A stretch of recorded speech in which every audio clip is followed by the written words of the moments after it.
لا تعلمون صدق اللہ مولانا العظیم ببرکتی ان اللہ وملائکتہ یصلون علی النبی یا ایہا الذین آمنوا صلوا علیہ وسلموا تسلیما اللہم صلی علی سیدنا ومولانا محمد طب القلوب ودوائها وعافیت الابدان وشفائها ونور الابصار وضیائها وروح الارواح وغذائها وعلى آلہ واصحابہ وبارک وسلم صلاۃ وسلام علیک یا رسول اللہ صلی اللہ علیہ وآلہ وسلم۔ حمد و صلات کے بعد خالق کائنات کے عطا سے فقط اس کی دی ہوئی توفیق سے ہم ایک مرتبہ پھر حلقہ درس حدیث میں موجود ہیں۔ قبل اس کے کہ گفتگو کا آغاز کیا جائے، ایک مرتبہ اپنے آقا و مولا صلی اللہ علیہ وسلم کے بارگاہ میں بلند آواز سے انتہائی محبت و خلوص کے ساتھ درود و سلام کے نذرانے پیش کیجیے۔ اللہم صلی علی سیدنا و مولانا محمد طب القلوب و دوائها وعافیت الابدان و شفائها ونور الابصار و ضیائها وروح الارواح و غذائها وعلى آلہ واصحابہ وبارک وسلم صلاۃ و سلام علیک یا سیدی یا رسول اللہ صلی اللہ علیہ وآلہ وسلم۔ امام ابو داؤد اور امام نسائی نے اس حدیث کو نقل کیا حضرت عمر بن شعیب سے، روایت کرتے ہیں عن عمرو بن شعیب عن ابیہ عن جدہ قال۔ عمر بن شعیب اپنے والد سے اور وہ اپنے دادا سے روایت کرتے فرماتے ہیں سئل رسول اللہ صلی اللہ علیہ وسلم عن العقیقۃ، رسول اللہ صلی اللہ علیہ وسلم سے عقیقہ کے بارے میں پوچھا گیا کہ عقیقہ کیا ہے، اس کا حکم کیا ہے، اس کے بارے میں آپ کیا فرماتے ہیں؟ تو رسول اللہ صلی اللہ علیہ وسلم نے ارشاد فرمایا، فقال، آپ نے فرمایا، لا يحب اللہ العقوق، اللہ تعالی عقوق کو پسند نہیں فرماتا، کأنہ کرہ الاسم، گویا کہ رسول اللہ نے عقیقہ کا نام پسند نہیں فرمایا۔ وقال، اور پھر فرمایا، من ولد لہ ولد فأحب أن ينسك عنه فلينسك عن الغلام شاتين وعن الجاریة شاتن، فرمائے کسی کے ہاں بچہ ہو اور اگر وہ اس کی طرف سے عقیقہ کرنا چاہے تو وہ عقیقہ کرے، لڑکے کی طرف سے 2 بکریاں، لڑکی کی طرف سے 1 بکری۔ تو یہ ہے اس حدیث پاک کا ترجمہ جو ہم نے بیان کی۔ اس میں چند باتیں جو غور طلب ہے۔ سب سے پہلی بات تو یہ ہے کہ رسول اللہ صلی اللہ علیہ وسلم سے جب پوچھا گیا یا رسول اللہ عقیقہ کے بارے میں آپ کیا فرماتے ہیں، تو رسول اللہ نے فرمایا ان اللہ لا يحب العقوق، بے شک اللہ تعالیٰ عقوق کو پسند نہیں فرماتا۔ تو اب اس کا کیا معنی ہے؟ اس کا معنی سمجھنے کے یہ سمجھ لیجئے کہ عقیقہ عقوق سے نکلا ہوا لفظ ہے، اور عقوق کا معنی ہوتا ہے الگ کرنا، کاٹنا۔ اور جو بچہ والدین کی نافرمانی کرنے والا ہو جائے، جو بچہ والدین کا نافرمان ہو جائے، اس بچے کو بھی، اس لڑکے کو، اس اولاد کو عقوق کہتے ہیں۔ اور والدین کی نافرمانی کرنے کو عقوق والدین کہتے ہیں، عین واو، عین قاف واو اور قاف نقطے والی قاف سے عقوق، یعنی جو بچہ والدین کا نافرمان ہو تو والدین کی نافرمانی کرنے کو عقوق کہتے ہیں۔ اس کا لغوی معنی کیا ہے؟ لغوی معنی ہے الگ کرنا اور کاٹنا، الگ کرنا اور کاٹنا۔ جو بچہ والدین کی نافرمانی کرتا ہے گویا وہ والدین سے اپنے آپ کو الگ کر لیتا ہے، اور جب وہ والدین کی خدمت سے اپنے آپ کو الگ کر لیتا ہے تو گویا وہ رب کی رحمت سے کٹ جاتا ہے، رب کی رحمت سے الگ ہو جاتا ہے۔ تو عقوق کے اندر جو ہے یہ 2 معنی پائے جاتے ہیں، الگ کرنا اور کاٹنا، اور یہی معنی عقیقہ میں بھی پائے جاتے ہیں۔ عقیقہ بچے کی پیدائش کے بعد 7ویں دن جو جانور ذبح کیا جائے، اور جانور ذبح کرنے سے پہلے بچے کے بال اتارے جائیں، اسے عقیقہ کہتے ہیں۔ تو جانور ذبح کرنا اور بال اتارنا، اس میں بھی الگ کرنا اور کاٹنا پایا جاتا ہے، بالوں کو جسم سے الگ کرنا اور بچے کی طرف سے جانور کا گلا کاٹنا۔ تو عقیقہ میں بھی الگ کرنا اور کاٹنا پایا جاتا ہے، اور والدین کی نافرمانی کرنے میں بھی الگ کرنا اور کاٹنا پایا جاتا ہے۔ اسی وجہ سے رسول اللہ صلی اللہ علیہ وسلم سے جب پوچھا گیا یا رسول اللہ عقیقہ کے بارے میں آپ کیا فرماتے ہیں، تو رسول اللہ نے فرمایا ان اللہ لا يحب العقوق، بے شک اللہ تعالیٰ عقوق کو پسند نہیں کرتا، یعنی اللہ تعالیٰ والدین کی نافرمانی کرنے کو تو پسند نہیں کرتا، لیکن جہاں تک عقیقہ کی بات ہے تو یہ اللہ تعالیٰ پسند فرماتا ہے۔ تو عقیقہ کا لغوی معنی کاٹنا اور الگ کرنا ہے، اور اس کی وجہ یہ ہے کہ عقیقہ بچے کی طرف سے جب کیا جاتا ہے تو جانور کا گلا کاٹا جاتا ہے اور بچے کے سر کے بال اس کے جسم سے الگ کیے جاتے ہیں، تو اس میں یہ دونوں معنی پائے جانے کی وجہ سے اس کو عقیقہ کہتے ہیں۔ عقیقہ کا حکم کیا ہے؟ یہ تو لغوی معنی ہم نے بیان کر دیا، اب عقیقہ کا حکم کیا ہے؟ عقیقہ کا حکم یہ ہے کہ یہ سنت ہے۔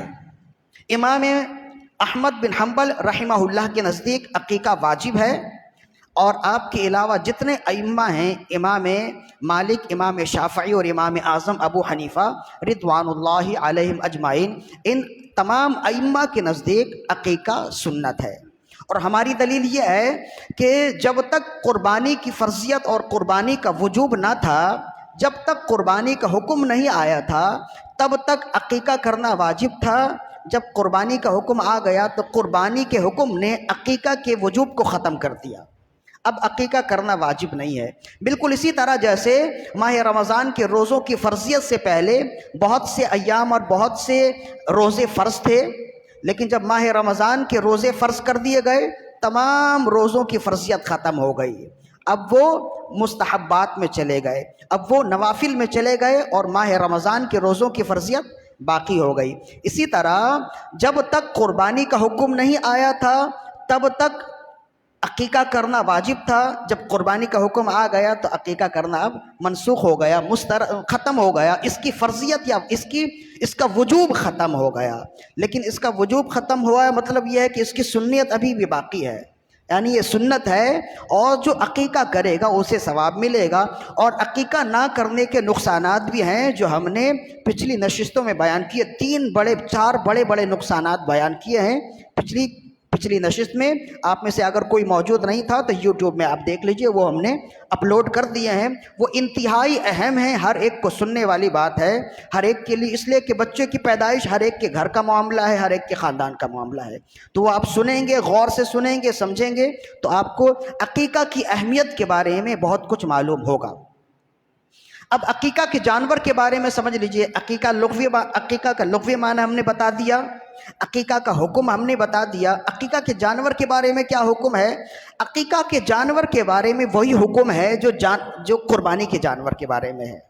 جو جانور قربانی کے لیے ہیں وہی جانور عقیقہ کے لیے ہیں، اور جو جانور کی عمر قربانی کے لیے ہے، شریعت نے متعین کی ہے، وہی عمر عقیقہ کے لیے بھی متعین ہے۔ چھوٹا جانور ہو تو کم از کم 1 سال اس کی عمر ہونی چاہیے، 1 دن بھی اگر کم ہوگا تو جیسے قربانی نہیں ہو سکتی ویسے عقیقہ نہیں ہو سکتا۔ اگر دنبیانہ جانور ہے جیسے گائے بھینس وغیرہ تو اس کی عمر 2 سال ہے کم از کم، اگر 2 سال سے 1 دن بھی کم ہو اس کا عقیقہ نہیں ہوگا، جیسے قربانی نہیں ہوتی ہے۔ اگر بڑا جانور ہے جیسے اونٹ ہے تو اس کی عمر کم از کم 5 سال ہے، اس سے 1 دن بھی کم ہو تو جیسے قربانی نہیں ہو سکتی ویسے عقیقہ بھی نہیں ہو سکتا۔ لہذا عقیقہ کے بارے میں بعین ہی وہی حکم ہے جانور کے حوالے سے جو قربانی کے جانور کا حکم ہے۔ 3 بات ہو گئی، چوتھی بات یہ ہے اس کے گوشت کا کیا کریں؟ اس کے گوشت کا بھی وہی حکم ہے جو قربانی کے گوشت کا ہے۔ اس کے گوشت کے 3 حصے کر لیے جائیں، 1 حصہ اپنے لیے، 1 حصہ رشتہ داروں کے لیے، 1 حصہ غربا کے لیے رکھ لیا جائے۔ اگر سارے حصے آپ خود ہی رکھ لیں جیسے قربانی میں ہے تب بھی صحیح ہے، سارے حصے آپ تقسیم کر دیں، دے دیں تب بھی ٹھیک ہے، یا یہ بھی ممکن ہے، یہ بھی بہتر ہے کہ عقیقہ کی تقریب منعقد کی جائے اور اسی عقیقہ کے جانور کے گوشت کا کھانا بنایا جائے اور اپنے غریب امیر سب کو کھلا دیا جائے۔ جیسے قربانی کا جانور ہوتا ہے، اس کا گوشت ہوتا ہے، امیر و غریب سب کے لیے جائز ہے، حلال ہے، ویسی عقیقہ کی بھی ہے۔ ہمارے ہاں جو یہ بات مشہور ہے کہ عقیقہ کا گوشت نانا نانی نہیں کھا سکتے، یا باپ نہیں کھا سکتا، یا ماں نہیں کھا سکتی، یا دادا دادی نہیں کھا سکتے، یہ ہماری گھریلو شریعت ہے، رسول اللہ کی شریعت نہیں ہے۔ رسول اللہ کی شریعت یہ ہے کہ عقیقہ کا حکم بعین ہی وہی ہے جو قربانی کا ہے۔ بس قربانی کا گوشت جس کے نام پہ قربانی کیا جائے وہ بھی کھا سکتا ہے، اور سبھی کھا سکتے ہیں، ایسے ہی عقیقہ کا گوشت جس کے نام پہ عقیقہ کیا جائے اگر وہ گوشت کھانے کے قابل ہے تو وہ کھا سکتا ہے، ورنہ باپ دادا نانا نانی جو ہیں وہ سب کھا سکتے ہیں۔ اس کا حکم یہی ہے، اور اس کی کھال کا حکم بھی بعین ہی وہ ہے جو قربانی کی کھال کا ہے۔ یہ چند باتیں تھیں جو غور طلب ہیں، جو فقہی مسائل میں آتے ہیں۔ اس کے علاوہ ایک اور خاص مسئلہ ہے جو آج ہم اپنی گفتگو کا حصہ بنائیں گے۔ حضرت حسن بصری روایت کرتے ہیں، حضرت سمورہ بن جندب رضی اللہ عنہ اس کے راوی ہیں، صحابی ہیں۔ امام ابو داؤد نے اس حدیث کو بھی نقل کیا۔ ان سمورہ رضی اللہ عنہ قال قال رسول اللہ صلی اللہ علیہ وسلم، حضرت سمورہ رضی اللہ عنہ فرماتے ہیں کہ رسول اللہ صلی اللہ علیہ وسلم نے ارشاد فرمایا، الغلام مرتہن بعقیقتہ، ہر بچہ اپنے عقیقہ کے بدلے میں گروی ہوتا ہے، تذبح عنہ یوم السابعی، 7ویں دن بچے کی پیدائش کے 7ویں دن عقیقہ کیا جائے، ویسمى اور اس کا نام رکھا جائے، ویحلق رأسہ اور اس کے سر کے بال اتارے جائیں۔ یہ ہے یہ حدیث جو ہم نے روایت کی۔ اس میں ایک بات تو یہ بیان کی رسول اللہ صلی اللہ علیہ وسلم نے کہ عقیقہ بچے کا کیا جائے، اس لیے کہ عقیقہ کے بدلے بچہ اپنے عقیقہ کے بدلے میں گروی ہوتا ہے، اور اس کی تفسیر ہم پچھلی نشست میں بیان کر چکے۔ آج یہ رسول اللہ صلی اللہ علیہ وسلم کے اس فرمان سے متعلق ہم نے بیان کرنا ہے۔ آپ نے فرمایا یوم السابعی، یعنی بچے کی پیدائش کے 7ویں دن عقیقہ کیا جائے، نام رکھا جائے اور اس کے بال اتارے جائیں۔ ہمارے ہاں بچے کی پیدائش کی جو تقریب ہوتی ہے وہ 7ویں دن نہیں بلکہ وہ 6ٹھے دن ہوتی ہے، جسے ہم عام لفظوں میں چھٹی کہتے ہیں۔ تو یہ غیر شرعی ہے۔ رسول اللہ کے فرمان کے مطابق بچے کی پیدائش کی تقریب پیدائش کے 6ٹھے دن نہیں بلکہ 7ویں دن ہونی چاہیے۔ یعنی اگر آپ نے نام رکھنا ہے تو وہ 7ویں دن رکھیں، بال تراشنے ہیں تو وہ 7ویں دن رکھیں۔ جو بھی معاملات ہوتے ہیں، جو بچے کی پیدائش کی تقریب ہوتی ہے، وہ تقریب اور بالخصوص عقیقہ جو کیا جائے وہ 7ویں دن کیا جائے۔ یہ بہت بڑی غلطی ہے جو ہمارے یہاں ہوتی ہے۔ مفتی احمد یار خان نعیمی رحمہ اللہ جو حکیم الامت ہیں، آپ فرماتے ہیں کہ یہ عادت اور یہ طریقہ مسلمانوں کے درمیان میں ہندوؤں سے رائج ہوا ہے۔ ہندوؤں کا طریقہ تھا کہ ہندوؤں کا طریقہ ہے کہ وہ بچے کی پیدائش کی تقریب 6ٹھے دن کرتے ہیں، تو ہندوؤں کے ساتھ رہ کے مسلمانوں کے درمیان میں بھی یہ طریقہ رائج اور شامل ہو گیا، لہذا ہمیں یہ طریقہ چھوڑ دینا چاہیے۔ مفتی احمد یار خان نعیمی رحمہ اللہ فرماتے ہیں کہ بچے کی پیدائش کی تقریب 6ٹھے دن کرنا، یعنی بچے کی چھٹی کرنا، ہندوانہ طریقہ ہے، غیر شرعی ہے، اور اسے بچنا چاہیے، اسے چھوڑ دینا چاہیے۔ تو پھر کون سے دن کرنا چاہیے؟ فرمائے رسول اللہ نے فرمایا بچے کی پیدائش کی تقریب اور عقیقہ 7ویں دن کرنا چاہیے، لہذا ہمیں 6ٹھی نہیں کرنی چاہیے بلکہ 7ویں کرنی چاہیے۔ اب یہ آپ کے لیے ہے کہ آپ اپنے گھر کی خواتین کو، مستورات کو کیسے اس بات کی طرف مائل کرتے ہیں، رائج کرتے ہیں، یہ آپ کی ذمہ داری ہے۔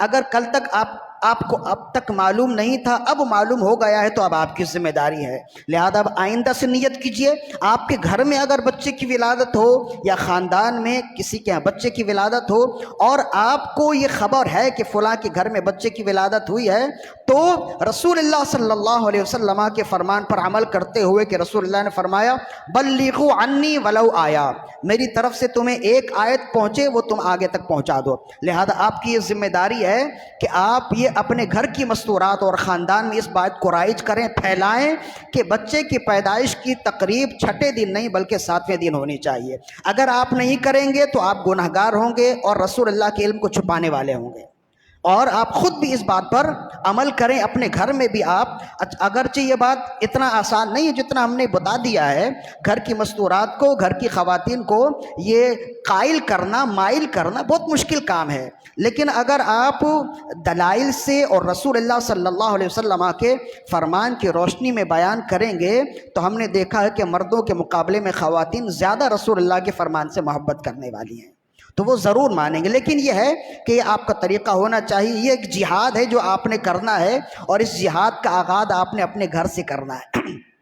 ورنہ یہ جو رسم و رواج ہیں آہستہ آہستہ جب جڑ پکڑ لیتے ہیں تو پھر ایسا سمجھ میں آتا ہے کہ یہی مذہب ہے، یہی دین ہے۔ ہمیں اس سے روکنا ہے، خود بھی رکنا ہے اور ہمیں اس سے روکنا ہے۔ لہذا بچے کی پیدائش کی تقریب چھٹی کے نام پر کرنا، چھٹے دن کرنا، یہ غیر شرعی ہے، ہندوانہ رسم ہے اور اس کا کوئی فائدہ نہیں ہے۔ اگر یہی تقریب ایک دن کے بعد کریں گے، 7ویں دن کریں گے تو یہ تقریب سنت کے مطابق ہو جائے گی اور اس میں سنت کی نیت کریں گے تو ثواب بھی پائیں گے۔ اور بچے کی پیدائش کی پہلی تقریب اگر رسول اللہ کی رضامندی اور سنت کے ساتھ ہو جائے تو کیا یہ بات ہمارے لیے بہت یقینی نہیں ہے کہ بچے کی آئندہ زندگی بھی خوشحال ہوگی، اچھی ہوگی، صحت و عافیت کے ساتھ ہوگی؟ لہذا ہمارے لیے تو معاملہ یہی ہے نا کہ ہم جو کرنے والے کام ہیں وہ ہم کرتے نہیں ہیں تو پھر ہم مختلف مسائل میں، مختلف مشاغل میں مصروف ہو جاتے ہیں۔ لہذا 7ویں دن عقیقہ کیا جائے اور پیدائش کی تقریب 7ویں دن کی جائے۔ ایک بات، اگر عقیقہ نہیں ہوا 7ویں دن تو پھر کہا گیا کہ پھر 7ویں دن اگر عقیقہ نہیں ہوا تو پھر کبھی بھی عقیقہ کیا جائے 7ویں دن کا لحاظ رکھا جائے۔ یعنی بچے کی پیدائش کو 10 سال ہو گئے، 12 سال ہو گئے، 20 سال ہو گئے، آگے اور بھی کبھی لے جائیں آپ، جب بھی آپ کا عقیقہ کیا جائے، بچے کا عقیقہ کیا جائے یا وہ بڑا ہو گئے اس کا عقیقہ کیا جائے تو پیدائش کے 7ویں دن کا لحاظ رکھیں گے تو کچھ نہ کچھ 7ویں دن اور رسول اللہ کی سنت سے آپ کو نسبت مل جائے گی۔ اب 7ویں دن کا لحاظ کیسے رکھا جائے؟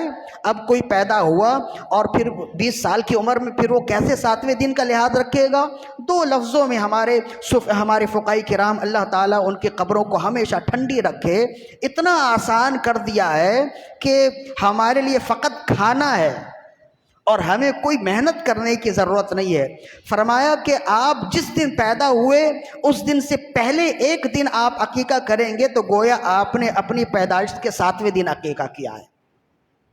گویا آپ اگر جمعے کے دن پیدا ہوئے، آپ کبھی بھی عقیقہ کریں، جمعرات کے دن عقیقہ کریں گے، آپ کی پیدائش کے 7ویں دن عقیقہ ہوگا۔ آپ اگر اتوار کے دن پیدا ہوئے، ہفتے کے دن عقیقہ کریں گے، کبھی بھی عقیقہ کریں تو گویا آپ نے اپنا عقیقہ پیدائش کے 7ویں دن کر لیا ہے۔ کتنا آسان کر دیا ہے۔ اللہ تعالیٰ رب ذوالجلال ہم تمام کو عمل کرنے کی توفیق مرحمت فرمائے۔ اس میں مزید اور بھی باتیں ہیں، وہ انشاءاللہ ہم اگلی نشست میں اپنی گفتگو کا حصہ بنائیں گے۔ رب ذوالجلال سے دعا ہے کہ خالق کائنات ہماری آج کی حاضری اپنے بارگاہ میں قبول و مقبول فرمائے۔ وما علینا الا البلاغ المبین۔